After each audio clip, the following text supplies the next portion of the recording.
Hi guys, welcome back to a new video. If you're new to my channel, welcome. My name is Busola. I'm a final year medical student living in Nigeria. I make videos about medical school, health and lifestyle generally. If you've not subscribed to my channel, what are you doing? Like, what are you even doing? You know what we are going to do? I'm going to wait for you. Let me go do my makeup while you are still trying to decide if you want to subscribe. So by the time I'm done, you had better be subscribed to my channel. You know you want to, so I don't know why you are hesitating. I don't understand it, and I'm sure you don't understand it either. So don't fight it, just subscribe, okay?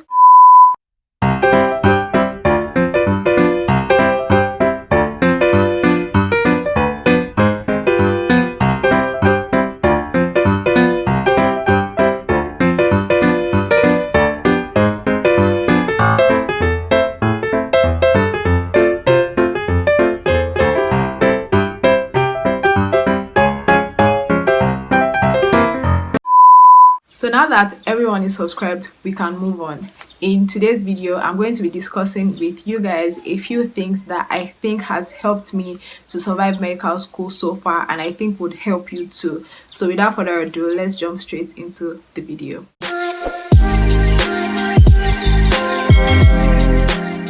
The first thing that I would say is that you need to get to know yourself. You need to take a lot of time and try and discover yourself, get to know yourself, get to know what works for you, what doesn't work for you.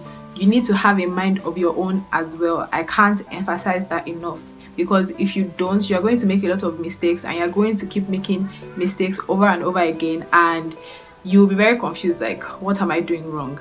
So for example, like, if you don't know yourself or you don't have a mind of your own, you will be easily swayed by people, and medical school is a place where you need to have a lot of focus. Medical school is a journey, and it is a journey that you take on alone. Like, it's just you and your destiny, to be very honest. Like, it's not you and your friends, it's not you and your family members, it's not you and your boyfriend or your girlfriend. It's a journey that you take on alone, physically, mentally. You don't even take that journey with your classmates, like even the people that are in the same class with you, and it seems like you are going through the same things because you are on the same path. It's not the same journey, and you quickly realize that when or if somebody in your class or even you fails an exam and has to resit an exam, or fails and has to repeat, and you quickly realize that, see, it's just you, because like every other person will move on and then you will not. And that's when it really starts dawning on you, like, you know what, like this is just me on this journey. On some level, you may be like, maybe if you're studying for the same exam, or if people will be there to provide emotional support to you, but at the end of the day, it's honestly still just you. You have to bear that in mind, because it will shape the way that you behave and you interact with people and the decisions that you make. Because when you know that you are on your own unique journey, the things that you need to do part-time will be at the top of your priority. I'm not saying you should be a bad friend or be a bad loved one, but you have to keep in mind that whatever it is that you do, like if you make a lot of bad decisions because of other people, at the end of the day, you are going to suffer the consequences of your actions. When you know that, you tend to be more focused in the way that you manage your time and the things that you waste your time on part time. I think that is very, very, very important. This is something that you need to keep doing regularly, is to consult your seniors, like the people that have been in a class before you, like the people who just left the class that you are going to. Before you enter any class, you need to consult your seniors. I don't know how it is in other countries, but in Nigeria, that is very, very, very important. Like, it is so important. If you are going to 400 level, you need to consult somebody or whoever it is in the current 500 level, and you need to just sit them down, preferably somebody that who did well in that class you are entering. You need to consult them and just get tips and advice, and what you should know and what you should expect in the class you are going to. It is so important. I cannot stress it enough how important it is, because those are the people who are going to let you know which lecturer to suck up to, what revision class to take very seriously, what to read, what textbooks you should buy, and the ones that are total waste of time and money. So yeah, like they will let you understand, okay, for this course, like your notes will mostly come out small. For this course, it's like the textbook and the notes. For this course, you need to attend the presentations, so many different things that will just absolutely make your life a lot easier just if you just consult them. For example, what I do is that before I enter any class, I consult my friend, and most of the time it's usually my friend. And in addition to that, when I'm going to a new posting, for example, if I'm going to psychiatry, I call her up again and I'm like, okay, I'm going to this unit, what should I do? Another thing that you should actually do, especially in your clinicals, is you can consult your mates as well, because we're usually grouped into different units per time, so we just keep rotating. So if you have a friend that just left the rotation that you are going into, even if it's in the same class, they've experienced the unit and they understand what goes on in that unit, you should absolutely consult them too. It will make your life a lot easier. You need to figure out what study strategies work for you. The way that you were studying in secondary school or in your previous degree, most of the time is not the way that you may want to study in medical school. It's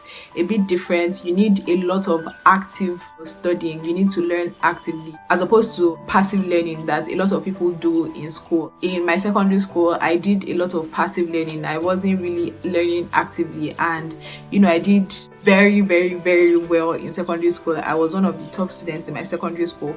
But in medical school, it's completely different. You have to actively learn, and it's because of the bulk of things that we have to study. If you are passively learning, you are going to keep forgetting all of the time, and it's going to be like you are not even studying anything at all. You need to figure out study strategies that work for you. I'm going to do a video on that separately, so you should watch out for that. Time management. You need to be very good at managing your time in medical school. A lot of the time, you shouldn't just go with the flow. I know people who actually go with the flow, and so far so good, they have survived it. But for you to have an easier, smoother journey, it's just best thing to manage your time, schedule your time. Because if you don't keep track of what you need to do per day, like, oh, okay, today I have to study this and I should do this, and if you don't manage your time in that way, you will just realize that days are passing by, you guys, and before you know it, it's the end of the particular posting you are at and exam is here, and you are looking like, what did I spend the past month or 3 months doing? And honestly, you wouldn't be able to account for it, and that is because you are doing a lot. Like, between going to school, going for lectures, going for postings, going for call, it just seems like time just flies by very fast. Before you know it, it's the end of that particular posting, it's the end of the session, and you're like, I haven't studied anything. My friend Doreen, she is amazing at scheduling. Like, she does this to-do list thing every day. Like, she actually writes it down. You should absolutely follow her on Instagram. She puts it out a lot on her Instagram, and yeah, you should check her YouTube channel as well. I'll link both of them in the description box, so check it out. She is amazing at scheduling, you guys, and she does it, she's very consistent with it. She does it every day, and check her out to get more information on that. Study groups. I could speak for hours about how my study group has changed so many things for me in medical school. My study group has helped me so much in the past couple of years. I am a part of a study group called MB Anonymous. If I did not have that support, especially during exams, during MB exams, I feel like exams and medical school generally would have been a lot harder for me. And I know that study groups are very hard to create. Like, before this particular study group I'm in, I was a part of, I think, about 1 or 2 study groups before that, and just didn't click with me as much. If you have a couple of like-minded people who study the same way as you and are focused on getting through medical school and making life easier in medical school for each other, I think that you guys can create a study group and make it work. I know a lot of people who have gone through medical school without study groups and they are fine, but personally for me, I honestly do not know how I spent the earlier part of my medical school not in this particular study group that I'm a part of right now. It helps you consolidate a lot of things that you've read, and it also saves you time. A lot of things that you may not understand, that you've studied and you don't understand, somebody else in the study group knows it already, understands it, and they will be able to simplify it for you in a way that you will quickly be able to go back to it and quickly understand it faster. So yeah, I think it is definitely a win-win situation for everybody in the group. But like I said, it has to be a group of like-minded people. You guys have to click, because if you don't, it's just going to be you going to study group sessions to just waste your time, because you just be there like, I don't know what I'm doing here, and you won't be able to connect. Because if you're in the wrong group, then you won't really gain much till it becomes counterproductive. Humility.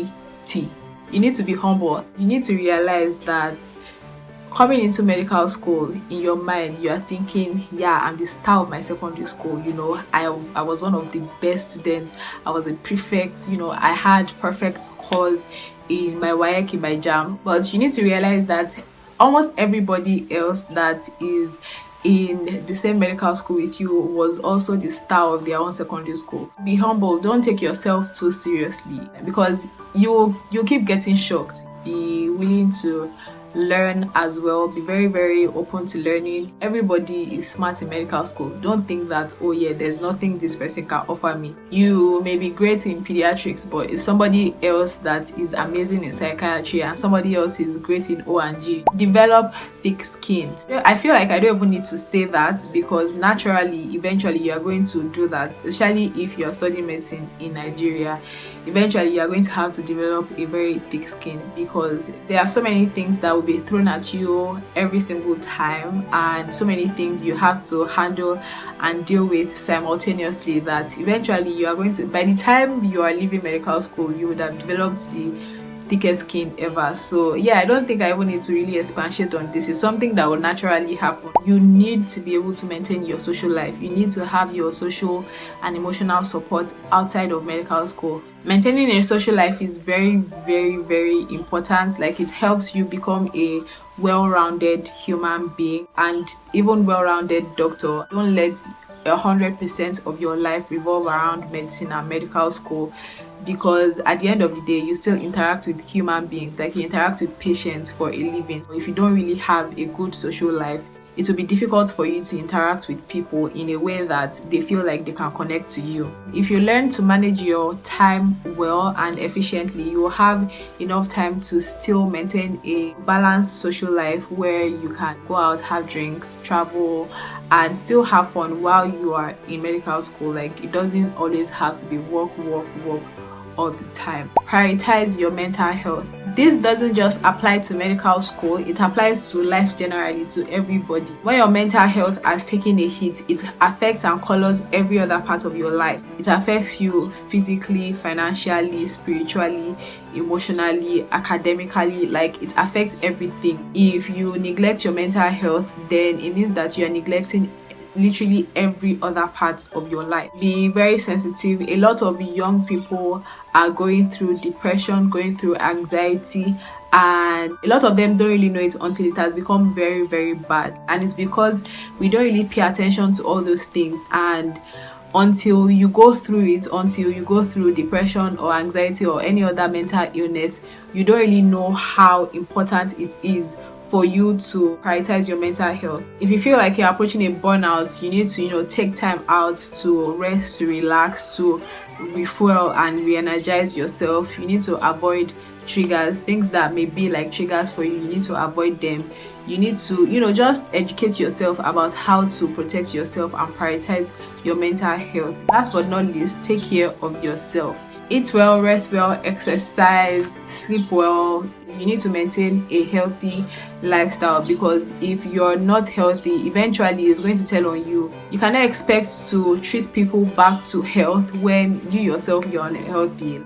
If you neglect your own health, if you're not healthy yourself, then you can't really be an optimal doctor. You can't be the best doctor you were meant to be. You can't be the best medical student that you could be. If you feel like you are feeling sick, or if you feel like something is wrong with you, don't ignore it because I have a lot of things to do and I have a lot of things to study. Then you ignore it until it is bad, until your condition is very severe, before you now start treating it. It is very understandable that you have a lot of burden on you, you have a lot of things to do, and so it is very easy. It's actually easier for you to ignore the warning signs, ignore your health, and eat whatever it is you see, not even eat at all, maybe even eat once a day, not sleep.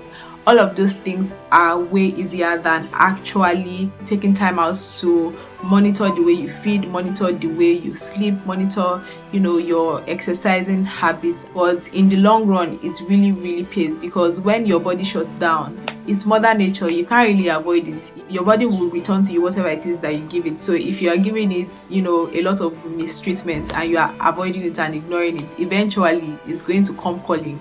And by that time, you may have exams or tests, and you start missing exams, start missing tests, because you were not really being particularly healthy. So that is very important. That brings us to the end of this video. If you've not subscribed, please hit the subscribe button. I hope you enjoyed this video. If you're a medical student and you have a few tips that has helped you survive and thrive in medical school, please leave them in the comment section below. And yeah, thank you so much for watching. Don't forget to be kind to yourself and be kind to others. I'll see you in my next one. Bye.